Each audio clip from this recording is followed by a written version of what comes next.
Dear friends, welcome to You Too Can Be a Saint, an interaction with a saint who gives us a meaningful insight into the lives of saints who are remembered for extraordinary acts of holiness and piety. Today, we have with us a saint whose faith and dedication to motherhood and her ardent prayers played a life-changing role in the conversion and spiritual formation of one of the most brilliant philosophers and well-known saints of all time, Saint Augustine, her son.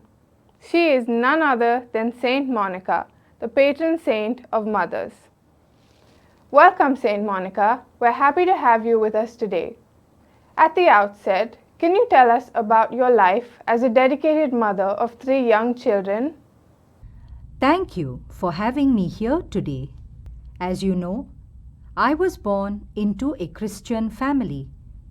Yet, I was married to a Roman pagan, Patricius, who lived in my hometown, Tagaste, in North Africa.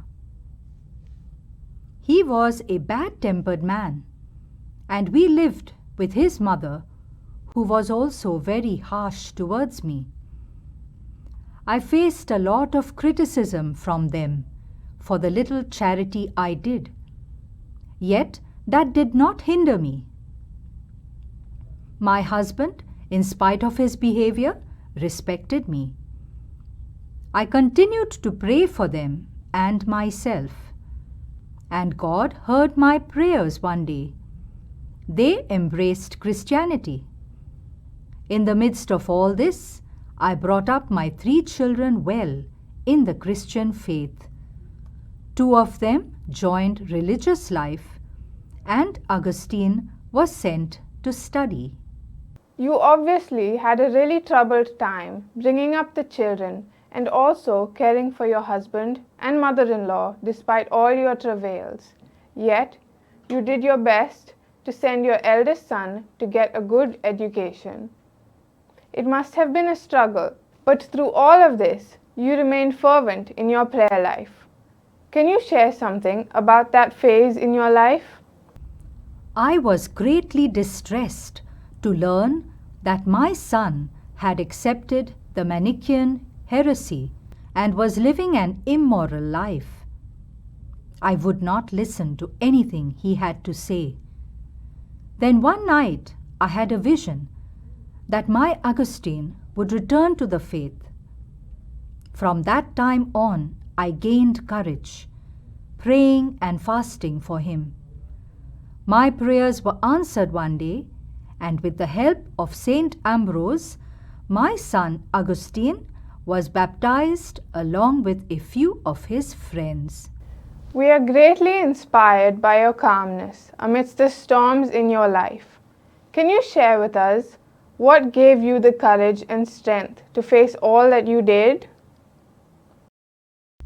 I never gave up on my God, and I knew in my heart that God would touch my son Augustine and turn his heart towards him. That is all I prayed for. I followed him to Rome and Milan. I wept, prayed, and fasted for many years. But Augustine had only strayed further from the faith. But then, one day, God touched his heart, and with the help of Bishop Saint Ambrose, he was baptized and went to North Africa as a Christian leader, aflame with the desire of preaching the values of the kingdom.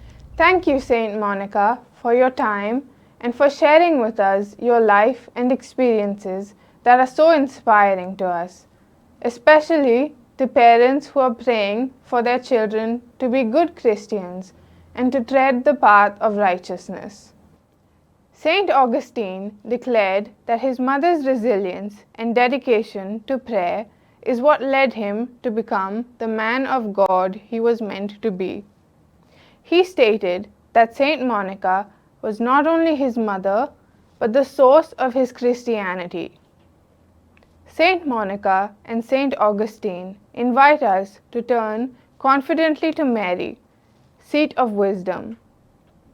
Let us entrust Christian parents to her so that, like Monica, they may accompany their children's progress with their own example and prayers. In today's fast-paced world, where we desire everything instant, we have little patience for things that take time. Likewise, desire instant answers to our prayers.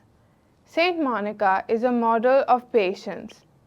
Her long years of prayer, coupled with a strong, well-disciplined character, show us how we ought to arm ourselves with prayer and persevere in our prayer life and relationship with God.